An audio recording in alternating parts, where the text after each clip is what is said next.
សមូហកម្មស្ទឹងសង្កែសូមជូនចម្រៀងអត្ថាធិប្បាយភាគទី6យើងខ្ញុំសូមអញ្ជើញអស់លោកអ្នកនាងកញ្ញាបណ្ដែតអារម្មណ៍ជាមួយនឹងចម្រៀងកំពូលមនោសញ្ចេតនាដែលជាមរតកពុំអាចកាត់ថ្លៃបានរបស់រៀមច្បងអ្នកនិពន្ធយើងដូចជាអ្នកនិពន្ធរៀមច្បងពៅស៊ីផូកវីសេចនេះម៉ាឡូពីឬដែលយើងធ្លាប់ហៅលោកថាជាអ្នកនិពន្ធលលបយីឈ្មោលលោកស៊ិនស៊ីសាមុតបេតាសិល្បៈនៃចម្រៀងសម័យអ្នកនិពន្ធស្វាយសំអឿកវីម្ចាស់ស្ទឹងសង្កែគង់ប៊ុនឈឿនរៀមច្បងសិរីវុឌ្ឍព្រមទាំងស្នាដៃខ្លះទៀតដែលជារឿងគួរឲ្យសោកស្ដាយបំផុតដោយយើងខ្ញុំមិនបានដឹងពីឈ្មោះរបស់អ្នកនិពន្ធព្រោះតែក្តីនឹករលឹកជាមួយនឹងក្តីគោរពដឹងគុណដ៏ជ្រាលជ្រៅចំពោះអស់លោកទាំងអស់យើងខ្ញុំក៏បានរៀបរៀងនៅចម្រៀងអត្ថាធិប្បាយនេះឡើងដើម្បីគ្រាន់នឹងបានកំដរដួងចិត្តហើយដែលចាត់ទុកថាអស់លោកអ្នកកំពុងតែបានរស់នៅជាមួយនឹងយើងខ្ញុំជារៀងរហូតជាមួយគ្នានេះផងដែរយើងខ្ញុំសូមថ្លែងអំណរគុណចំពោះលោកហេនសុផលដែលបានធ្វើអំណោយនៅបទចម្រៀងពីសម័យមុនមួយចំនួនមកដល់សមូហកម្មស្ទឹងសង្កែហើយយើងខ្ញុំក៏សូមសរសើរចំពោះឧត្តមគតិដ៏ខ្ពង់ខ្ពស់របស់លោកដែលបានខំថែរក្សាទុកលើបទចម្រៀងជាច្រើនឲ្យនៅគង់វង្សល្អក្នុងគ្រាដែលអ្វីមួយចំនួនបានត្រូវបាត់បង់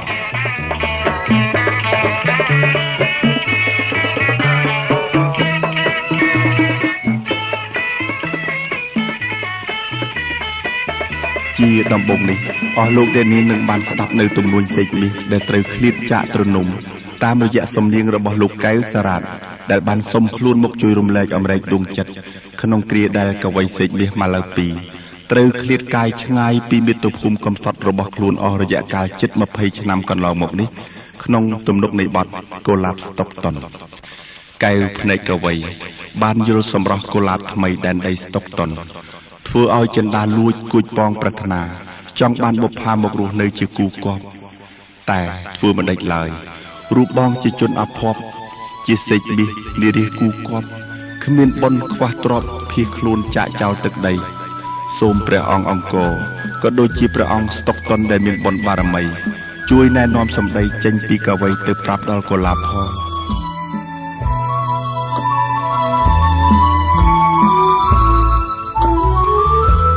ជួនថ្ងៃបន់ស្ទង់តន់ណាមកដល់ភ្នែកខ្ញុំថតតលកូឡាបមួយតអូនរំជូនពរំត្រង់លោកផងត្រឡោកផងញញឹមរាក់ទាំងពីងពង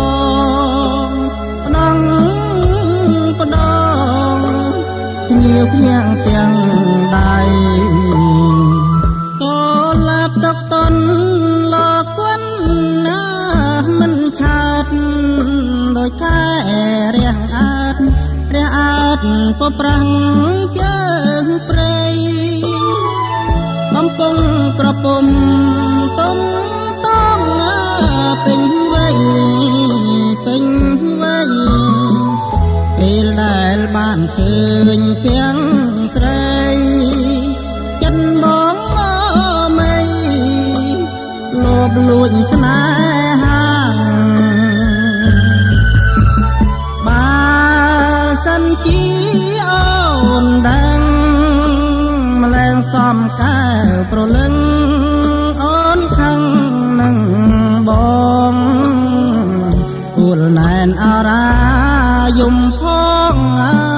ជេផងដឹងចិនបងចង់សងញ៉ាចិនភាំងក្ដីបងជាសេចមាសនេះរៀងគូគប់គ្មានបន់ខ្វះទ្រព្យពីខ្លួនចោលទាំងដីព្រះអង្គស្តុកតុនមានគុណណាបារមីសូមជួយណែនាំសំដីចេញពីកੰវ័យប្រាប់កូឡាបផង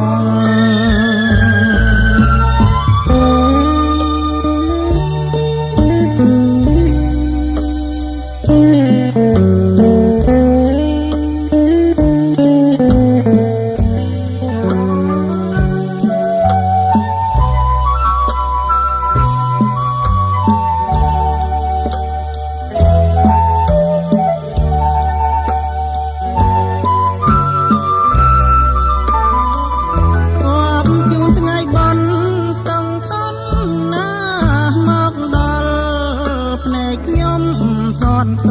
លធាត់តលកុលាបមួយតអូនរំជូនពរមត្រង់លោកផងត្រឡោកផងញញឹមរាំងទាំងពីងពង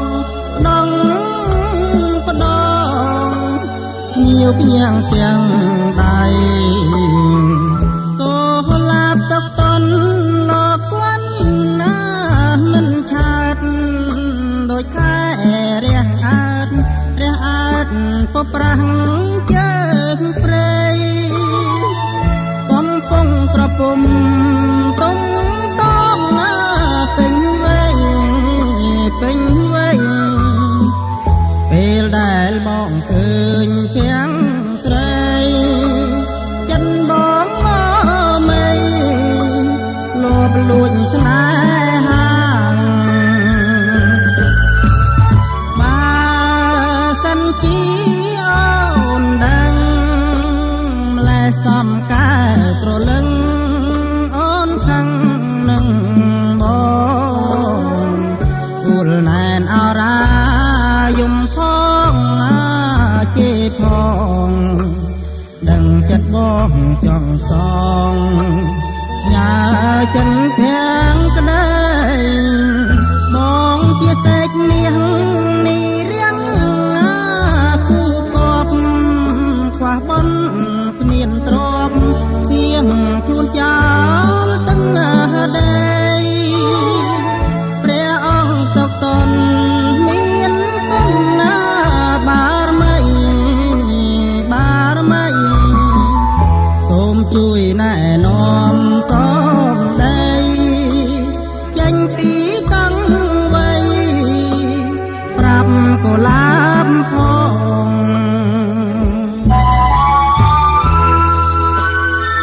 សេចក្តីស្នេហាប្រៀបបានទៅនឹងតារាដែលរះសែឆ្ងាយផុតក្តីប្រាថ្នាបានរុញច្រានមកយើងឲ្យធ្លាក់ទៅក្នុងវិបត្តិយ៉ាងក្រៀមក្រំខ្លោចផ្សាក្នុងជម្រៅនៃភពស្នេហ៍រហូតដាច់ចិត្តប្រកាសសូមក្តីមេត្តាពីអានីម្ចាស់ចិន្តាអានីយ៉ាងណាប្រាថ្នាសូមតែចិត្តភក្តីបើថ្លៃមិនបែកតីសូមស្រីមេត្តាពេលនេះរៀមច្បងម្ចាស់ហ្គីតាឯកនៃអតីតក្រុមតន្ត្រីអប្សរាគឺរៀមច្បងសេរីវុឌ្ឍបានប្រគល់នៅវិចារដួងចិត្តដ៏ស្វិតស្រពូននេះជូនទៅអធិរាជសំឡេងទឹកសិនស៊ីសមុទ្រឲ្យជួយពំនាំនៅវិបត្តិស្នេហ៍ប្រាប់ទៅម្ចាស់ចិត្តតាមរយៈបទនៃរាជិនីម្ចាស់ចិន្តាអានី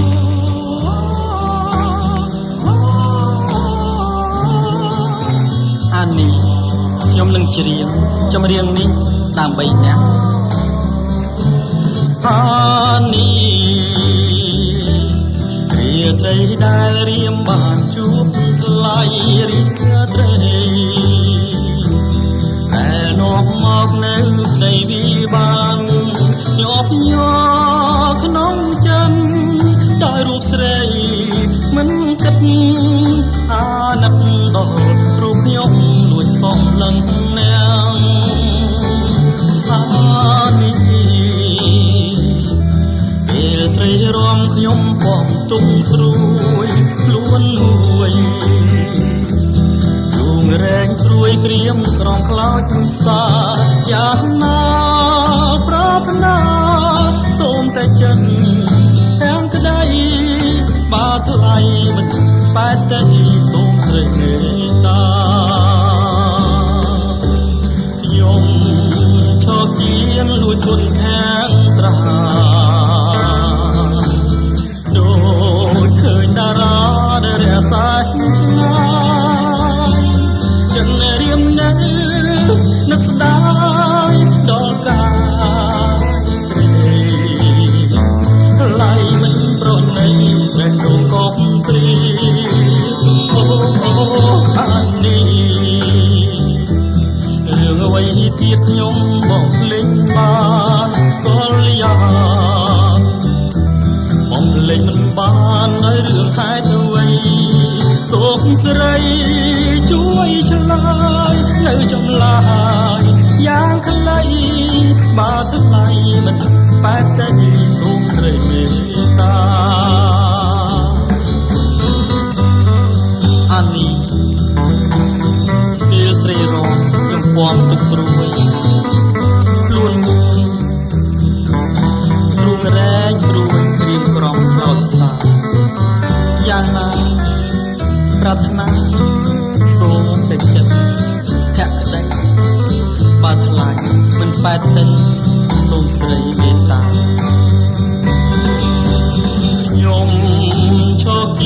ជួយគុណខាងត្រាដូចឃើញតារាដែលរាំងសាច់ឆ្ងាយចិត្តរៀមនៅនឹកស្ដាយដល់កាយស្រីថ្លៃមិនប្រណីបេះដូងកងព្រីអូថានេះរឿងអ្វីទៀតខ្ញុំបំភ្លេចបានក៏លៀងបំភ្លេចមិនបានដោយរឿងហេតុអ្វីសូមស្រីជួយឆ្លើយនៅចម្លើយយ៉ាងខ្លីបាថ្លៃមិនបែបតែសូមស្រីមេត្តាអានេះសូមស្រីចំណាយរូបបងឲ្យសោះសេចក្តីស្នេហាគឺជាប្រតិកម្មដែលច្បាប់ធម្មជាតិបានតាក់តែងឲ្យមនុស្សលោកគ្រប់រូបតែបើយើងគិតមើលទៅវាផ្ដល់សេចក្តីសុខដ៏តិចតួចបំផុតតែវាជាប្រភពនៃសេចក្តីទុក្ខដ៏ច្រើនលើសលប់មើលចុះសូម្បីតែការចាប់ផ្ដើមលួចស្រឡាញ់គេក៏បានធ្វើឲ្យមិត្តយើងត្រូវគេងអោបទុកតែម្នាក់ឯងទៅហើយគឺទុកព្រោះមិនដឹងធ្វើជាយ៉ាងណាដើម្បីឲ្យគេបានយល់ចិត្តទុកស្នេហ៍ទុកស្និទ្ធទុកធំកន្លងជាតិនេះស្គាល់ម្ដងឆ្លងមិនផុតឡើយណាស់ហើយយើងទុករឿងនេះឲ្យទៅលោកស៊ិនស៊ីសមុទ្រដែលជាម្ចាស់នៃទុកស្នេហ៍នេះបកស្រាយទៅចុះគឺបទលួចស្នេហ៍លួចទុកដែលនិពន្ធបទភ្លេងនឹងទំនុកដោយលោកខ្លួនឯងផ្ទាល់គេព្រួយតែឯងរកខ្លែងមិនរួចព្រួងស្នេហ៍លាក់លួចលបស្រឡាញ់គេលួចស្នេហ៍លួចទុំព្រួយអត់ទុំទេតាឲ្យខ្ញុំរេកនរវៀតណាស្នេហ៍ខ្លាំងទុកខ្លាំងពន់ខាំងគុណនិតស្នេហ៍ធំពិតធំជាងផងប្រាថ្នាកងខ្នើយក៏គេកោណាឃើញតែទាំងប្រាច្បាស់នៅមុខខ្ញុំបងយល់មុខទុកមកដូចជាគេដាក់មុនឡើងថាក៏ឡើយមុនល្អទុកស្នេហ៍ទុកស្និទ្ធទុកធំកន្លងជាតិនេះស្គាល់ម្ដងឆ្លងមិនផុតឡើយតើធ្វើមិនទៅឲ្យពើយល់ចិត្តថាប្រស្នេហ៍ស្និទ្ធស្និទ្ធអាចទៅរត់ថ្ងៃរៀមសឹងដាច់យកស្លាប់ហើយអូនអើយប្រណយល់ចិត្តមក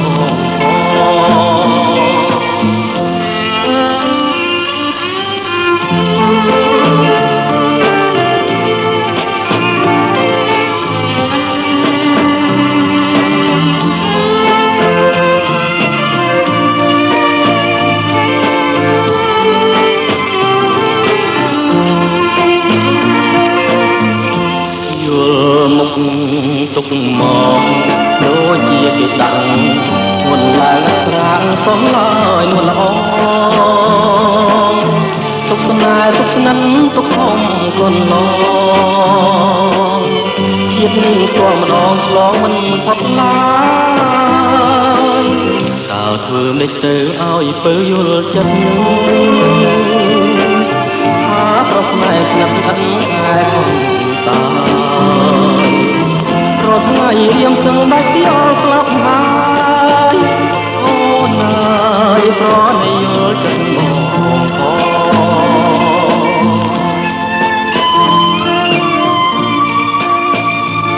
ចិត្តដែលស្រឡាញ់គ្មានវេលាណាដែលអារម្មណ៍របស់បងមិននឹកស្រមៃដល់រូបភ័ក្រដ៏ស្រទន់បង្កប់ទៅដោយមន្តស្នេហ៍របស់អូនបានឡើយ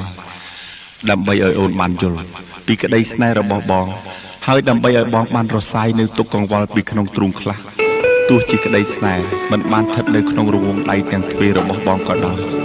ក៏បងសូមផ្ញើនៅចម្រៀងស្នេហ៍ដែលសារភាពចេញពីដួងចិត្តបរិសុទ្ធដើម្បីច្រៀងបំពេព្រលឹងស្នេហ៍ពីចម្ងាយបើអូនស្ដាប់កាលណា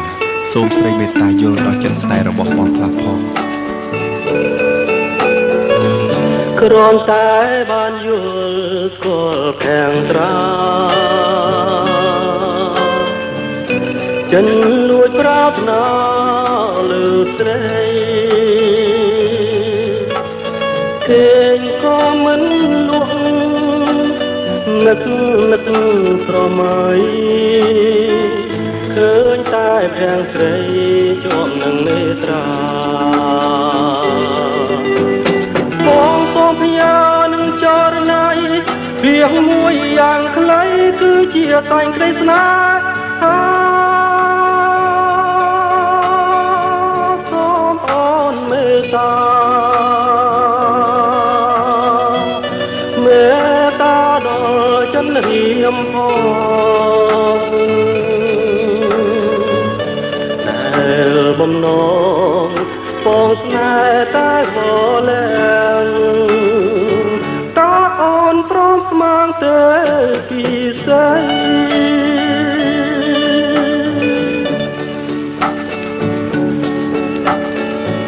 ខាងត្រាស្រទន់មានមុនស្នេហ៍ល្អផុនគេក្នុងលោកីបើសិនអូនព្រមរួមពីសម័យចរណហើយកែគុំព្រួយចិនដាបងសូមច្រៀងចំរៀងស្នេហ៍ច្រៀងភ្នំបំពេប្រលឹងដែលរៀងស្នេហាបើស្ដាប់កាលណាសូមចិនដាចេះប្រណី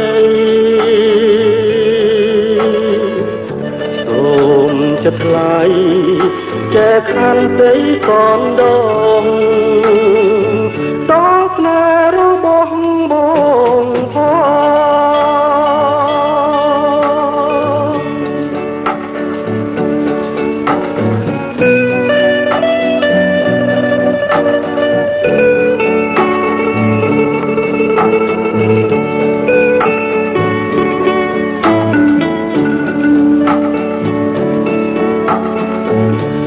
ងត្រាស្រទន់មានមុនស្នេហ៍ល្អផុនគេក្នុងលោកីបើសិនអូនព្រមរួមពីសម័យចរណហើយកែគុំព្រួយចិនដាបងសូមច្រៀងចំរៀងស្នេហ៍ច្រៀងភ្នំបំពេប្រលឹងដែលរៀមស្នេហាបើស្ដាប់កាលណាសូមចិនដាចេះប្រណី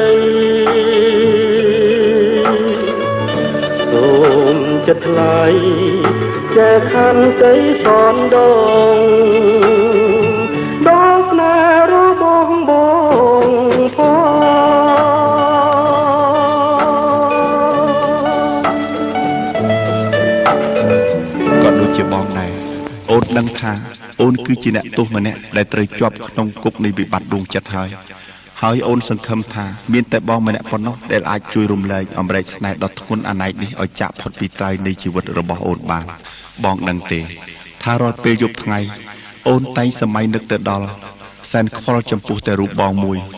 រាល់ពេលយប់ថ្ងៃស្គាល់តែទឹកភ្នែកដែលហូរជ្រែកភក្ត្រាព្រោះនឹកគិតថាជាតិនេះអូនគ្មានវាសនានឹងបានជ្រកក្បែរទ្រូងបងឡើយហើយមានតែដំណក់ទឹកភ្នែករយពាន់ដំណក់ដែលហូរស្រក់មកទើបដឹងថាចិត្តស្នេហ៍របស់អូនមានទំហំធំប៉ុណ្ណាចំពោះបងកាលបើបានស្ដាប់សម្ដីបងដែលបងពោលថាស្រឡាញ់អូនធ្វើឲ្យអូនចង់ឃើញមុខបងចង់ស្ដាប់សម្ដីបងគ្រប់ពេលវេលាសូមម្ចាស់ចិត្តមេត្តាជ្រៀងបំពេដួងចិត្តអូនឲ្យបានចាក់ផុតពីក្តីទុក្ខបងសៅដោយសំនៀងភក្តីនេះជារៀងរហូតផងចុះយើងជឿជាក់ថាមានតែកវីស្វ័យសំអឿទេដែលមានញាណពិតអាចមើលឆ្លុះពីអត្តកម្បាំងពិតនៃដួងចិត្តរបស់អ្នកនាងលោកសេរីសុទ្ធា យកបបកស្រាយជូនបណ្ឌិតស្ដាប់ក្នុងទំនុកនៃបទម្ចាស់ត្បូងកណ្ដៀងចាត្បូងកណ្ដៀងច្រៀងថាថ្មងអូនចង់ឃើញពីនារាល់ពេលយំថ្ងៃឲ្យម្ចាស់កណ្ដៀងច្រៀងលងលំចិនស្រី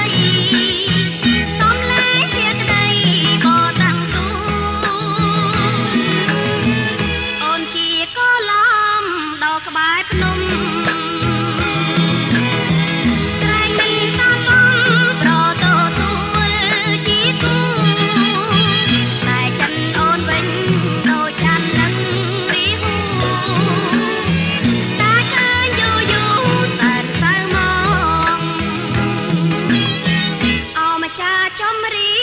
សំដីអើយសូមជួយរំលែកចិត្តអូនខនឹងណាខ្វល់ណាព្រោះតែបងតាមអ្វីមកចង់ពីឆ្នេរណាអូនជានាងតដួងចិនបង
បានមួយចម្លើយដែលអ្នកនាងរស់សេរីសុធីឆ្លើយថាស្នេហ៍តបមកវិញធ្វើឲ្យកំឡោះសិនពីសមុទ្រតែរំភើបដែលមិនអាចរកអ្វីមកផ្ទឹមបានរហូតទប់ប្រានមិននឹងទន្ទឹងរង់ចាំជួបម្ចាស់ស្នេហ៍ដ៏ចិត្តរែងអន្ទះសាគ្មានលុះមួយគ្រាណាសោះឡើយហើយពេលនេះដែរយើងបានឮនៅសារស័ព្ទមុនស្នេហ៍តន្ត្រី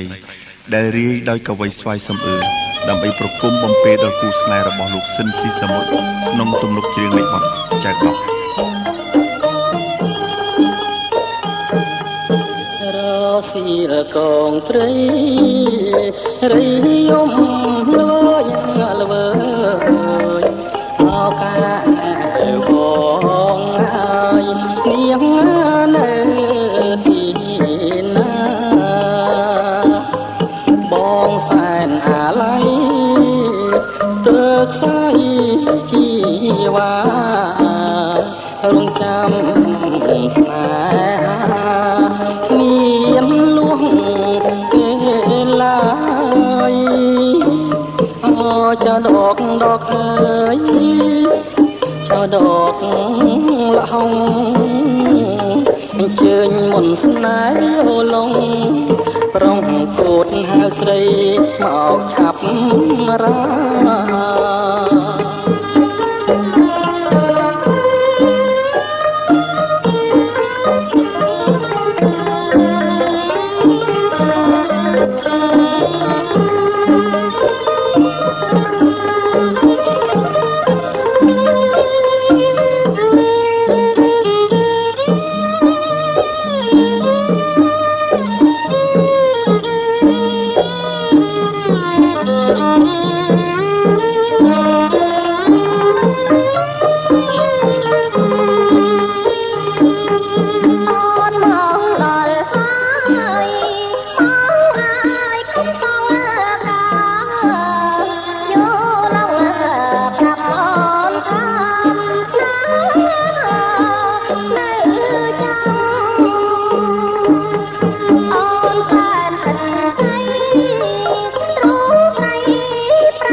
ចាស់ស្នេហ៍កុំសើ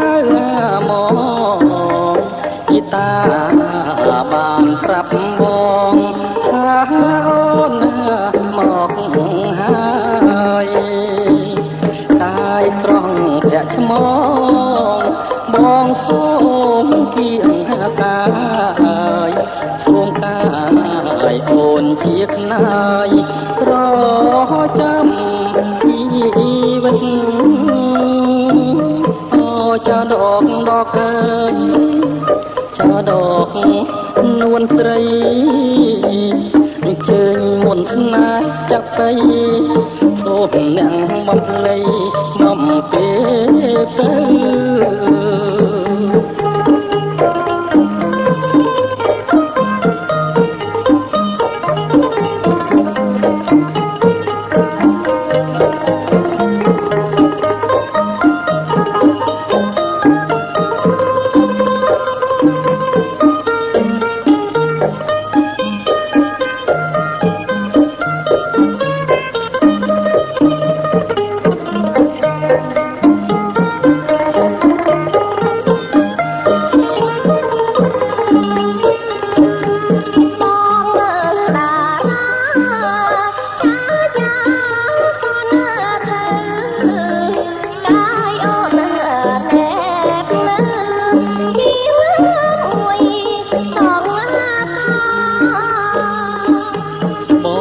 ចាប់ចន្លេងក្តិចស្ទូចមាច់ឆាអោនថើបបុកផាទុកជាសាំងស្រីចាដកចាដក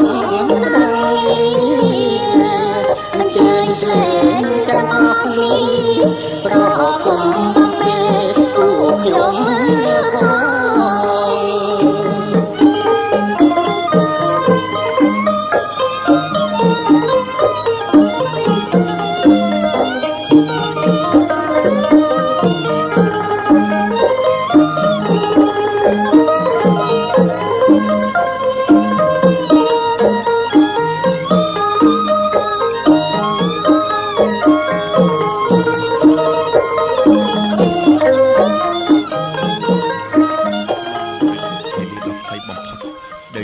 ជួបគ្នា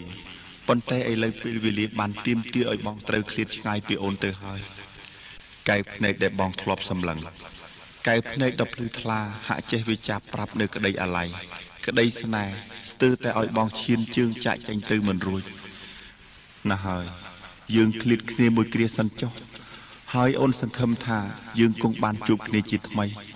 ចំណែកចិត្តដែលធ្លាប់ស្នេហ៍បងនៅតែស្នេហ៍ស្រីស្នេហ៍យើងធំជាងភពផែនដីគ្មានអ្វីមកបំបែកបានឡើយអ្នកនិពន្ធរៀមច្បងពៅស៊ីផូបានចូលខ្លួនមកអង្រួនដួងចិត្តរបស់អស់លោកអ្នកនាងកញ្ញាតាមសូរសៀងសំនៀងទឹករបស់លោកសិនស៊ីសមុទ្រក្នុងទំនុកនៃបទដួងនេត្រា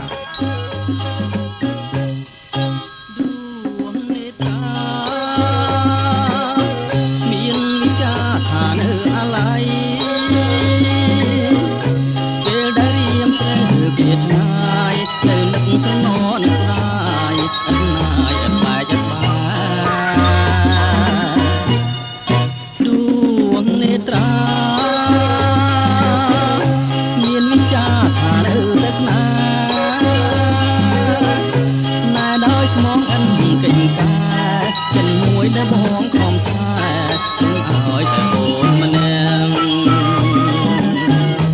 កែវភ្នែកដ៏ស្រស់អើយភ្នែកនេះហើយចិនរៀមជុំទាំងនៅពេលបងនឹងត្រៀមសម័យឃើញទាំងវលាំងដឹកលោកមិនព្រមព្រៃដួងនេត្រាសង្ឃឹមថាជួបគ្នាជាថ្មីចិនរៀមនៅតែស្នេហ៍ស្រីស្នេហ៍ធំដូចផែនដីមានអ្វីមកបំបែកបាន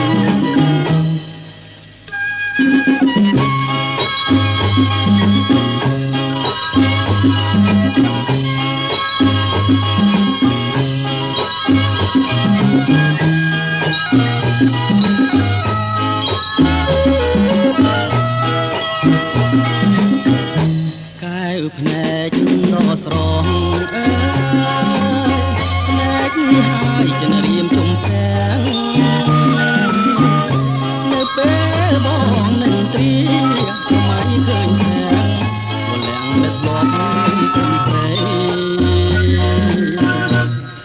លួងនេត្រាសង្ឃឹមថាជួបគ្នាជាថ្មីចិនរៀមនៅតែស្នេហ៍ស្រីស្នេហ៍ធំដូចធំផែនដីមានអ្វីបំបែកបាន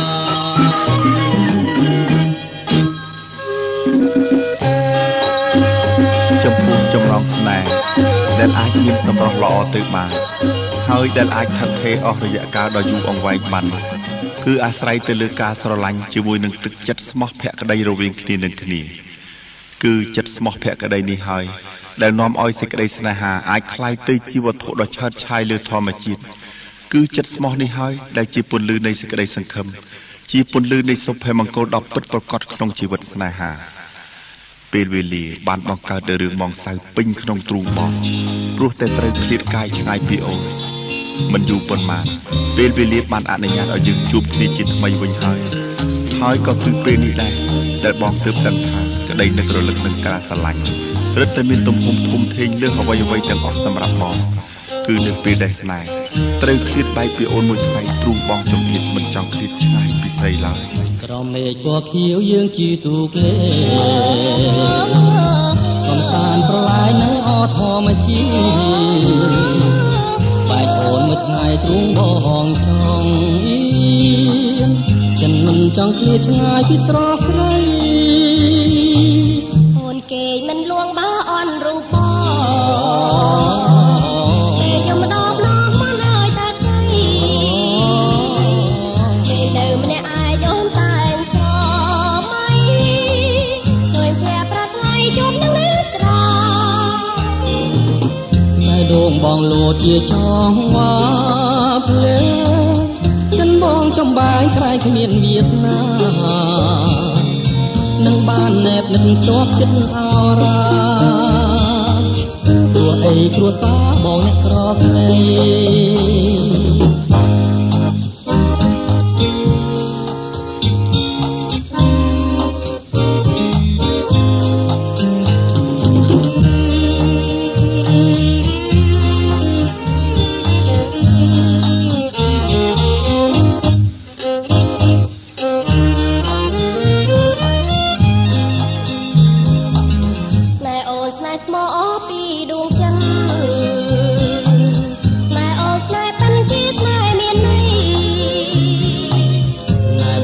ជាស្នេហ៍ស្មោះ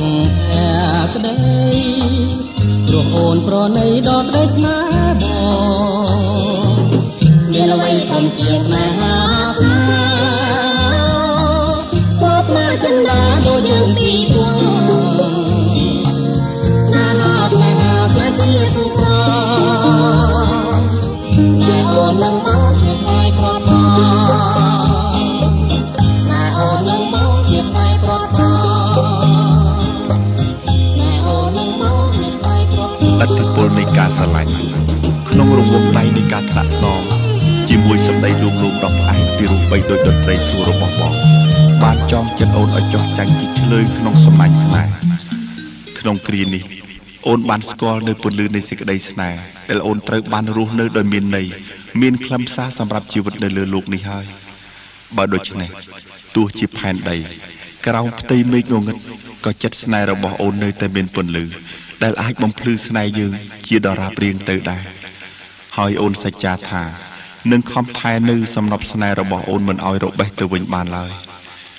ជាមួយនឹងវិចារមនោសញ្ចេតនាដ៏មានជម្រៅរបស់អ្នកនិពន្ធរៀមច្បងពៅស៊ីផូមានតែរាជធីតាមនោសញ្ចេតនាកណ្ដាលកោះអន្លង់ស្នេហ៍រស់សេរីសុធាទេដែលអាចផ្ដិតបានពីរូបអារម្មណ៍ពិតប្រាកដដែលស្ថិតនៅក្នុងដួងចិត្តអ្នកនិពន្ធយើងយកមកបកស្រាយសម្រាប់អារម្មណ៍របស់មិត្តអ្នកស្ដាប់តាមទំនុកនៃបទស្គាល់រសជាតិស្នេហ៍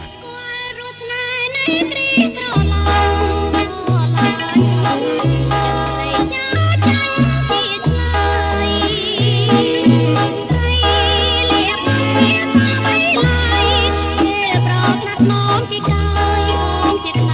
ยดวงจันทร์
ដីដែលបងបានចចាថាទោះជាយ៉ាងណាក៏បងមិនអាចបំភ្លេចអូនបានដែររហូតដល់ឥឡូវចិត្តដែលធ្លាប់ស្រឡាញ់បងនៅតែស្រឡាញ់តែអូនម្នាក់គត់មិនដែលប្រែកចិត្តដតិចតួចឡើយតែហេតុអ្វីដែលនាំឲ្យបងត្រូវសម្រក់ទឹកភ្នែកអូនខឹងនឹងបងរឿងអីឬក៏ស្រីខ្លាចបងមិនស្ដាយចំពោះចម្ងល់នៃដំណក់ទឹកភ្នែកនេះលោកសិនស៊ីសមុទ្របានបញ្ចេញនូវសំនៀងយ៉ាងផ្អែមស្រទន់ដើម្បីបំពេញលួងលោមម្ចាស់ចិត្តតាមរយៈបទទឹកភ្នែកលើទ្រូងបងទឹកភ្នែកអូនដែលស្រង់លើទ្រូង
បងនឹងទេ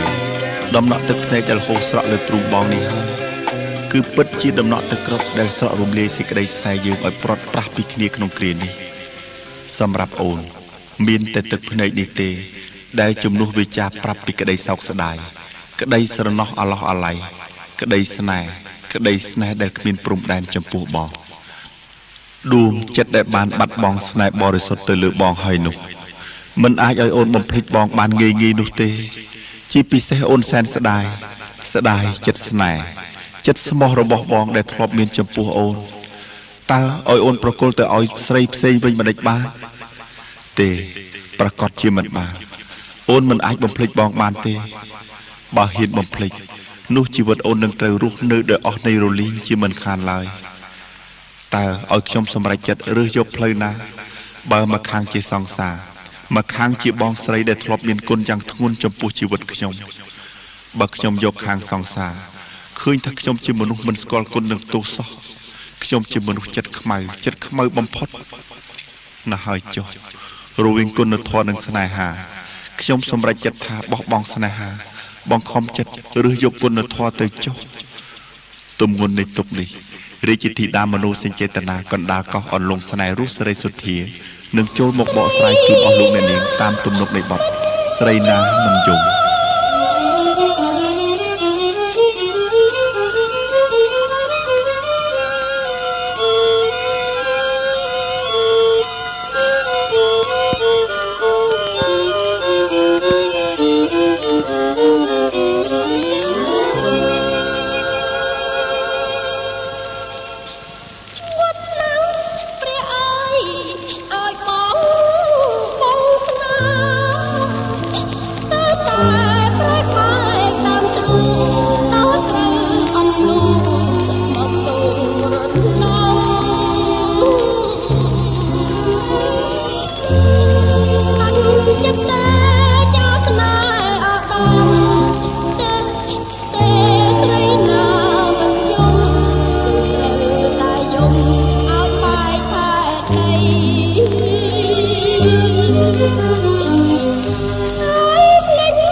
សេចក្តីសង្ឃឹមដែលកំពុងតែរីកដុះដាលក្នុងខ្នាតដួងចិត្តនៃយើងទាំងពីរប្រាណ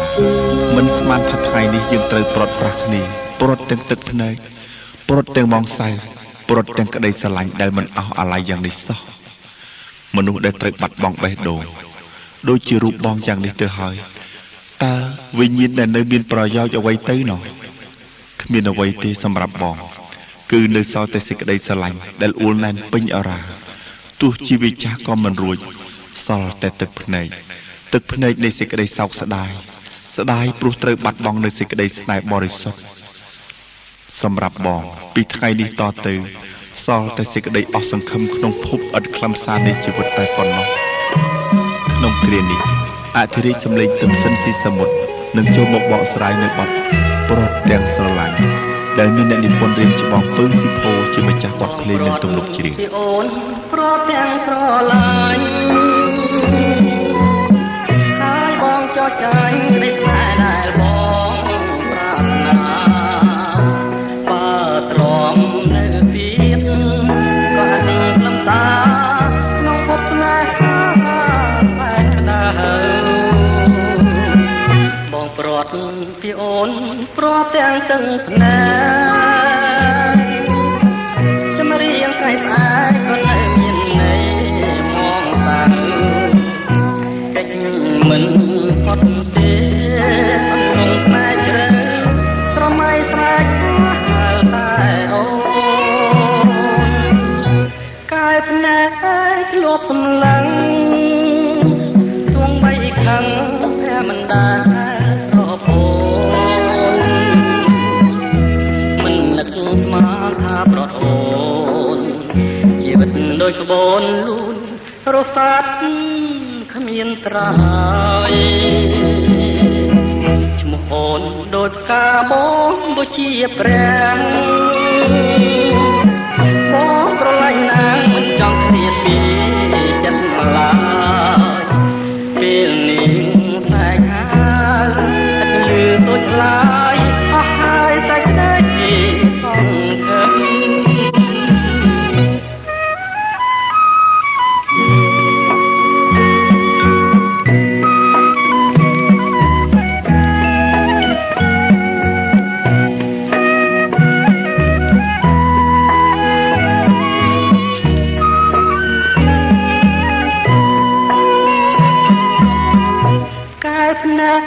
ធ្លាប់សម្លឹង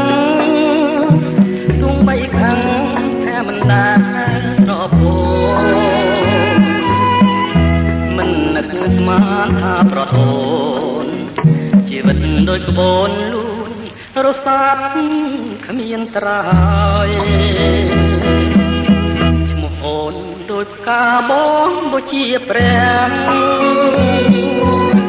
បងស្រឡាញ់ណាស់មិនចង់ឃ្លាតពីចិត្តឡើយពេលនេះសែកហើយឥតលឺសូចឡើយអស់ហើយសេចក្តីសង្ឃឹមក្តីស្នេហ៍ដែលព្រាត់ឆ្ងាយទៅបន្សល់នៅតែស្នាមអនុស្សាវរីយ៍ដិតជាប់ក្នុងល្អាងស្នេហ៍នានានៃភ្នំសំពៅគឺល្អាងទាំងនេះហើយដែលយើងទាំងពីរធ្លាប់បានមកកំសាន្តជាទីឋានបានបង្កើតនៅអនុស្សាវរីយ៍គ្រប់ប្រការ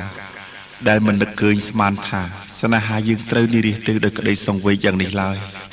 ក្នុងល្អាងស្នេហ៍ដ៏ស្ងាត់ជ្រងំនៅសល់តែស្នាមឆ្លាក់ឈ្មោះអូននឹងបងលើផ្ទាំងថ្មដានដែលយើងធ្លាប់បានសច្ចាថាស៊ូស្លាប់ជាមួយគ្នាក្នុងភ្នូតែមួយប៉ុន្តែរហូតមកដល់ឥឡូវម្រះព្រៅលាស់ត្រួយថ្មីហើយក៏នៅតែឃ្លាតពីបងដដែលនេះគឺបទពន្លងម្រះព្រៅដែលមានកវីម្ចាស់ស្ទឹងសង្កែគុំប៊ុនឈឿនជាម្ចាស់ទំនុក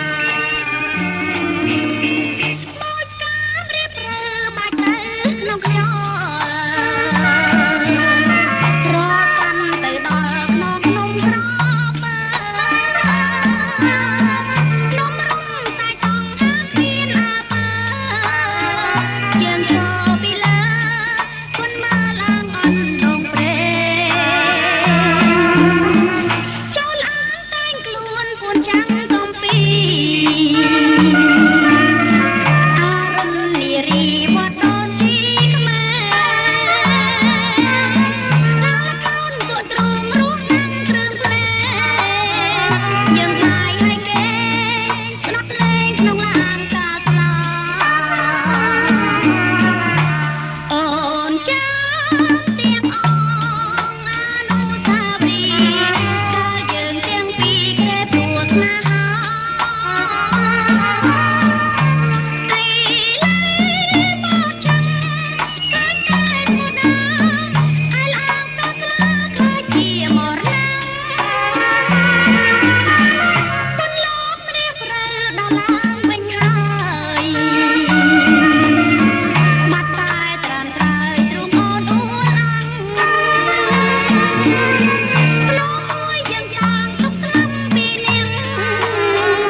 ចំពោះសេចក្តីស្នេហា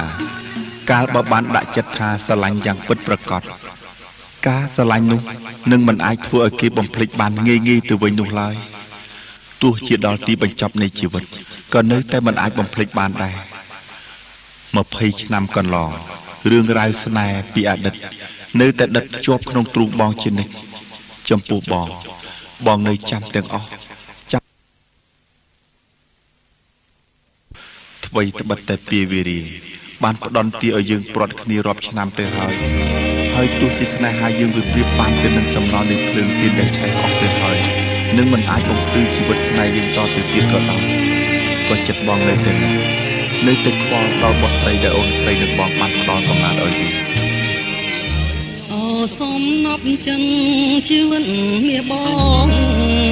20ឆ្នាំកន្លងតែចិនរៀមប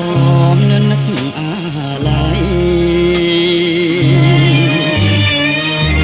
លេចណាំងខ្វល់ណាស់គ្មានលួងមួយថ្ងៃចិត្តចង់ទៅឃើញបុត្រីតាចំរានវ័យប៉ុណ្ណាហើយបើបែកគ្នារាប់ឆ្នាំចាំគ្មានភ្លេចអ្វីចាំទាំងសំដីគ្រួសារជេរស្ដីឲ្យយើងបែកផ្លូវអ្នកទោះដួងចិនជីវិតអាស្រូវស៊ូទ្រាំរស់ទាំងសោកសៅលងលុះអីលើហើយណានួនល្អកាលសំលេងខ្មោះមកអកលួងចិនស្រីហើយហមដោយត្រប់ខ្សែបីនៃបាប្រុសស្រីសបាយអើងកងគេសើចមងយំស្ដាយបង្កងអង្និចាចិនមកលាក់ក្នុងជ្រលងជ្រោះជ្រងលោកាសំងប់រតីប្រណីផងអូនបងសូមស្គាល់កូនដែលរូបស្រីស្ងួនយកទៅរាំងសាបីបងថ្នាក់នំឲ្យភ្លេងបៃតាតើបានសុខទុំយ៉ាងណាសូមស្រីមេត្តាបង្ហាញបងផង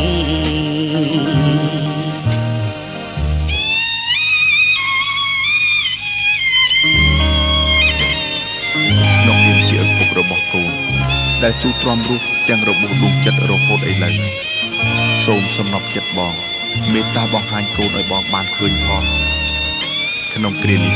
លោកសិនស៊ីសមុទ្របានចូលខ្លួនមកទទួលនៅទំនួញដួងចិត្តជំនួសកវីស្វាយសំអឿក្នុងទំនុកនៃបទសំណប់ចិត្ត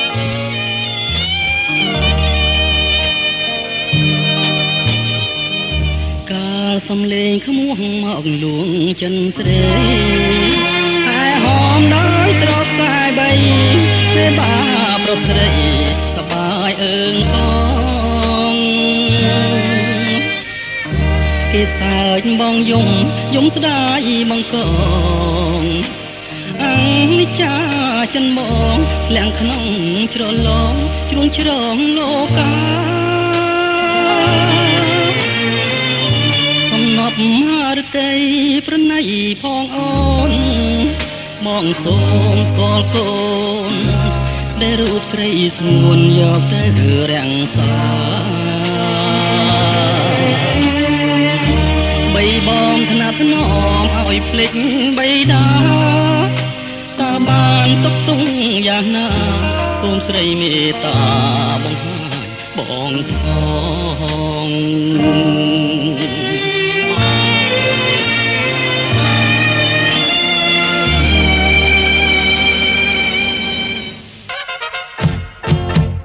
ចម្រៀងអត្ថាធិប្បាយស្ទឹងសង្កែភាគទី6ចប់តែប៉ុណ្ណេះ